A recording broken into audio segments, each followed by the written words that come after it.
नमस्कार मित्रांनो. आज पशुवैद्यकीय दवाखान्यात इथं एक गो संवर्धन या विषयावर कार्यशाळा आयोजित करण्यात आली होती महाराष्ट्र आयोगाच्या वतीनं.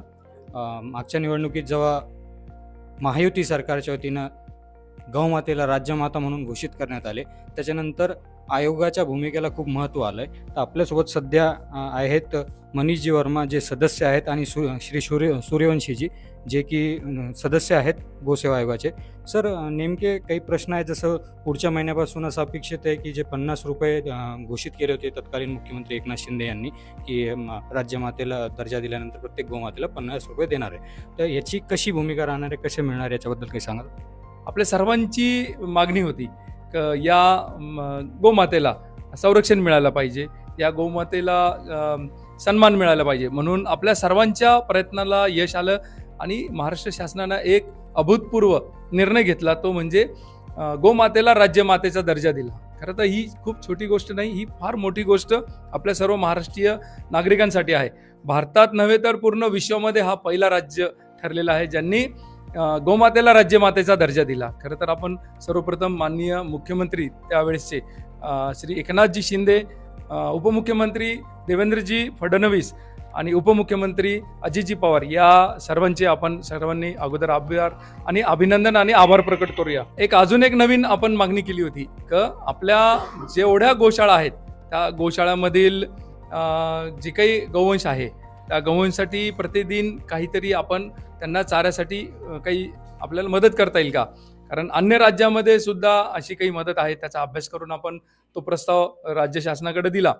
म्हणजे ज्या गोशाळांना गोवर्धन गोवंश योजनेचा लाभ मिळाला नाही अशा सर्व गोशाळांना सुद्धा आपण त्यामध्ये समावेश करून दिलेला आहे. आणि 50 रुपये प्रतिदिन प्रति गौवंश अशी परिपोषण योजना आपण राज्य सरकारला विनंती केली, सादर केली आणि राज्य सरकारने मोठ्या मनाने ही योजना मंजूर केली. आता मागच्या काही काळामध्ये आपण बघतो की बऱ्याच योजना सरकारने केल्या, त्याचा सरकारवर खर्च खूप मोठ्या प्रचंड प्रमाणात आला होता. म्हणून मधल्या काळामध्ये याची जी अपेक्षित रक्कम गोशाळेमध्ये यायला पाहिजे होती ती आली नाही. पण आता बहुतेक 1 मार्चला किंवा 1 एप्रिलला या दोन्ही महिन्याच्या मध्ये आपल्याला ही सगळी रक्कम गोशाळेमध्ये जमा होईल. पुढच्या वेळेस आपण प्रयत्न करू, कारण निधी लागतो प्रत्येक गोष्टीसाठी. आपण योजना घोषित करायचा आणि त्याचं कार्यान्वित नाही झालं तर ती योजना सफल ठरत नाही. पुढच्याच आपण परत मेहनत घेऊ आणि प्रत्येक शेतकऱ्यांना सुद्धा परिपोषण मिळालं पाहिजे, त्यासाठी आपण सगळे जण गोसेवा आयोगाच्या माध्यमातून प्रयत्न करू. सध्या जसं हे जे 50 रुपये देण्यात येते फक्त रजिस्टर्ड गोशाळेला देण्यात येते, त्यांच्या जे जनावर आहेत. प्रत्यक्ष मागणी अशी होते का जसं हे वर्षानुवर्ष घडत आलेल्या अशा बऱ्याच योजना येतात, पण त्यांचं जे आहे ते सगळं रजिस्टर्ड गोशाळांना येतं. रजिस्टर्ड करण्यासाठी गोशाळांना खूप मोठ्या भानगडींना सामोरं जावं लागतं. आणि प्रॅक्टिकल जर आपण ग्राउंड लेवलवर उतरून जर बघितलं तर अशा बऱ्याच गोशाळाच्या रजिस्टर्ड नाही, पण त्यांच्याकडे संख्या भरपूर आहे आणि त्या उत्तम स्थितीमध्ये पण चालू आहे. कुठं जिथं 10 जनावर पाळणाऱ्याला पण त्याचं रजिस्ट्रेशन नाही, त्याला जर आपण मदत केली तर 20 करण्याची एक क्षमता ठेवू शकतो. तर या दृष्टीनं याच्या मार्गाने काही कार्य सुरू आहे. बरोबर आहे. कसं आहे, शासकीय योजना म्हटलं ना तर त्याला कागदपत्र लागतात. आपण बघितलं आता लाडकी बहीण, तर कागदपत्रामुळेच ती योजना त्या लाडकी बहीणला मिळाली आणि जे पात्र त्यांनाच मिळालं खरं पाहिलं तर. पण आपण विचार करू का आपल्या लाडक्या गाईला जी आपल्या शेतकऱ्यांच्या गोठ्यात आहेत त्यांनाही मिळालं पाहिजे. पण आपण आता जसं म्हटलं की पहिल्या फेजमध्ये आपण हा प्रयत्न केला की ज्यांची रजिस्टर्ड गोशाळा आहे त्यांना मिळालं पाहिजे. आपण आता पुन्हा प्रयत्न करू की ज्यांच्याकडं 10पेक्षा जास्त गोवंश असतील असेही आपण गोपालकांना अशी योजनेचा लाभ देण्याचा प्रयत्न आपण प्रयत्न करू, जेणेकरून आता जसं म्हणाले मराठीजी त्यांना सुद्धा 1 गाईचे 2, 2चे 10, 10चे 20 करायला संधी मिळेल. किंवा ज्यांच्याकडे नाही आहे कोणाचं रजिस्ट्रेशन. आपलाही उद्देश तोच आहे की भारतीय गोवंश वाढायला पाहिजे आणि त्याच्यासाठी जे लागेल त्या योजनेसाठी आपण पाठपुरावा करू. जसं आपण एक आता उत्तर दिलं त्याच्यातूनच एक प्रश्न निर्माण होतो, मी सूर्यवंशी सरांना विचारू इच्छितो. जसं कागदपत्र असले तरच बऱ्याच गोष्टी होतात. कागदपत्र नंतर देखील जालन्यात अशा 2 घटना घडल्या, वर्तमानपत्रांनी ओपन केल्या, त्याच्यावर इन्क्वायरी सुद्धा लागली. तर त्याच्यात पुढं काय झालं? 40 लाख रुपयाचं अनुदान देण्यात आलं, प्रत्यक्षात ते काही तिथं आहे नाही असं सगळं निदर्शनात आलं, पुरावे सापडले, ती चौकशी लागली, त्याच्यात पुढं काय झालं? मी सांगू इच्छितो की अजूनपर्यंत निधी त्यांना दिला नव्हता, ते मंजूर झाल्या होत्या. परंतु त्या संदर्भातली तक्रार केल्यानंतर काही स्वयंसेवी संस्था पत्रकारांनी तक्रार केल्यानंतर त्याची चौकशी आम्ही केलेली आहे. पशुसंवर्धन विभागाने पण त्यांचा अहवाल सादर केलेला आहे. पुन्हा येणाऱ्या 25 तारखेला आमची गोसेवा आयोगाची मिटिंग आहे. त्या आयोगाच्या मिटिंगमध्ये आम्ही गोसेवा आयोगाचे सदस्य, पशुसंवर्धन विभागाचे अधिकारी यांच्या माध्यमातून त्या ज्या गोशांची संदर्भात तक्रार आहे त्यांचं इन्स्पेक्शन करून पुढच्या कालखंडामध्ये योग्य ती कारवाई गोसेवा आयोग करेल. ज्यांनी ते फंड मंजूर केलं व्हेरीफाय न करताच फक्त मंजुरी देऊन टाकली अशा अधिकाऱ्यांवर देखील कारवाई होणार. आयोगाच्या माध्यमातून सुरू आहे की योग्य कागदपत्र करून त्यांनी ती मंजूर करायला पाहिजे होती, पण न केलेल्या अधिकाऱ्यांवर आम्ही त्या संदर्भात योग्य त्यांना तक्रार आम्ही ती करू. जसं एक 50 रुपयाचं जर सरांनी सांगितलं की पुढच्या महिन्यापासून येण्याची शक्यता आहे, पण आता याच्यात गिमिक म्हणून एक नवीन आता समोर येत आहे की 3 वर्षाच्या पुढील गायींनाच देण्यात येणार. पण गायीचं वय हे डिफाईन करता येत नसतं की ती किती वर्षाची, 1 वर्षाची कारवड असली तरी देखील ती 5 वर्षाची दिसू शकते. तर हे क्रायटेरिया आपण कशा प्रकारे लावणार. आणि दुसरी गोष्ट, 3 वर्षाच्या खाली जर जनावर आहे तर त्यानं काय करायचं, त्यानं कुठं विकून टाकायचं का? त्याला जर 3 वर्षाला भेटणार असेल, एक प्रामाणिक गोष्ट आहे की तो खालचे जनावर कशाला ठेवणार, एक प्रश्न आहे. ह्याच्यात आता हा फाटा कशाला फोडण्यात येतो. महाराष्ट्रामध्ये 1068 गोशाळा आहे, त्यापैकी 624 गोशाळा या परिपोषण योजनेमध्ये पात्र झालेल्या आहे. साधारणतः आत्तापर्यंत ज्या सगळ्या गोशाळा वृद्ध, भाकड, अपंग, अपघात गायींचं पालनपोषण करतात, कोणत्याही सरकारी अनुदानाशिवाय हे सगळे पालनपोषण करत होतो. आत्ता ती अट जी सांगितली की आम्ही मुख्यत्वे गोसेवा आयोगाच्या माध्यमातून संपूर्ण गोवंशाला अनुदान द्यावं अशा प्रकारचं आम्ही पत्र दिलं होतं. परंतु तत्कालीन अर्थमंत्री आदरणीय अजित पवार यांनी सांगितलं की लाडक्या बहिणी योजनेमुळे महाराष्ट्र सरकारच्या तिजोरीवर जोर येत आहो, त्यामुळे मग त्यांनी ती योजना सुद्धा गायींना देण्यासंदर्भात केलेली आहे. पण पुढच्या कालखंडामध्ये लहान कालवडी, बैल या सर्वांना ती योजना मिळेल या संदर्भामध्ये गोसेवा आयोग काम करतात. पुन्हा आयोगाचा लाभ नोंदणीकृत सरकारी नियमाप्रमाणे ज्या नोंदणीकृत गोशाळा आहे या 3 वर्ष जुन्या आहे. कसं एखादी योजना आल्याबरोबर एखाद्याने गोशाळा सुरू केली तर शेवटी ऑडिट ऑब्जेक्शन उद्या आमच्याकडे येऊ शकतो. म्हणून आम्ही 3 वर्षाचं ते नोंदणीकृत असलेल्या गोशाळा यांना ते अनुदान द्यावं या संदर्भातला आयोग प्रयत्न करेल. पुढच्या कालखंडामध्ये लहान बछडे, बैल, अन्य जनावरांना पण देण्याच्या संदर्भातला बजेटच्या हिशोबाने आम्ही प्रयत्न करू. म्हणजे या उद्या चालून येण्या जे दुसरे लोक गोशाळा चालवत आहेत त्यांचे रजिस्टर नाही, त्यांनी ही अपेक्षा करणं योग्य राहील की येणाऱ्या काळात त्यांना देखील अनुदान काही मिळू शकतं. कारण प्रॅक्टिकल जर व्हेरिफिकेशन केलं आणि त्यांच्याकडे जर जनावर आढळत असेल तर अशी काही भूमिका आपण वरती मांडणार आहात. आतापर्यंत काय झालं की टॅगिंग हा नावाची कोणती वस्तू नव्हती, कोणाकडे किती जनावर आहे काय हे काय नव्हतं. परंतु आता टॅगिंग झालेलं आहे.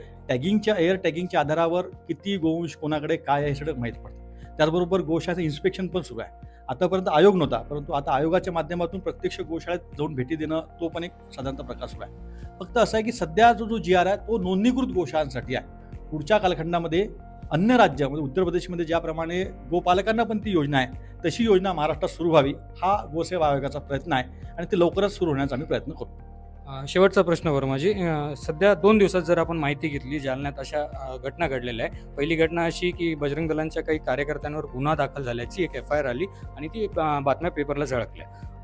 जर त्याच्यात जर आपण डीपमध्ये गेलं तर नेमकं कोणा संघटनेचं नाव लावण्यापेक्षा म्हणजे लावण्याच्या पहिले आपण चौकशी केली पाहिजे, हा नियम असतो. कारण संघटना आहे, कोणी वैयक्तिक तुम्ही आरोप करत नाही. कोणी जर मी सांगितलं की हे असे याच्यात हे आहे तर त्यांनी आरोप त्यांच्यावर दाखल करून FIR सुद्धा दाखल केली.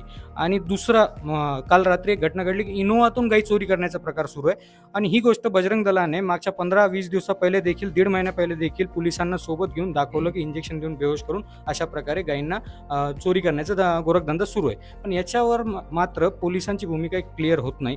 ते काही याच्यावर स्ट्रिक्ट ॲक्शन करत नाही.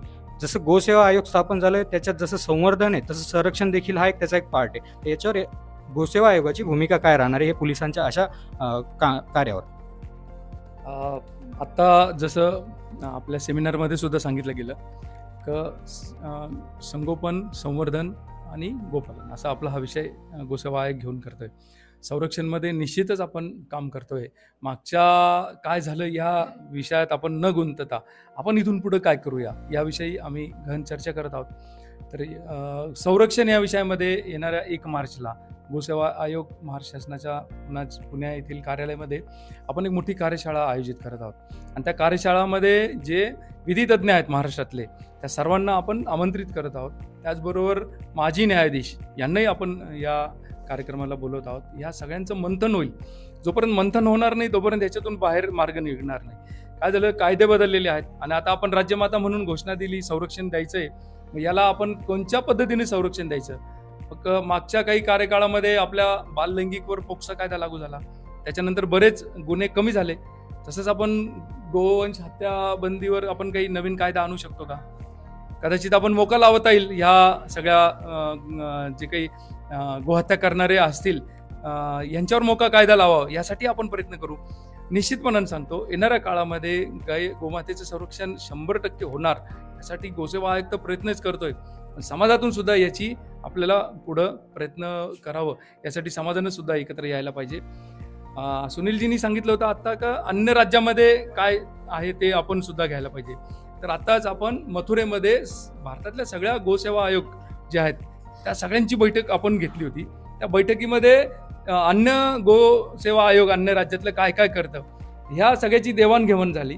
आणि देवाणघेवाण झाल्यानंतर आपल्या राज्यातलं गोमाता राज्यमाता अन्य राज्यांनी सुद्धा करावं, अन्य राज्यातलं सुद्धा संरक्षण कायदा आपण करावं, परिपोषणमध्ये काय अजून सुधारणा करायची, हे सगळं होईल. आता आपलं आयोग 18-19 महिन्याचं आहे. अजून तर आपलं आयोग स्थापन होऊन पूर्ण काळ सुद्धा झाला नाही. बाकीच्या आयोगांना 20-20 वर्ष झालेले. त्या काळखंडाचा जर आपण कॅम्पॅरिझन केलं तर आपला आयोग देशभरात सर्वोत्तम कार्य करत आहेत. तुमच्या सगळ्यांची साथ चांगली भेटत आहेत.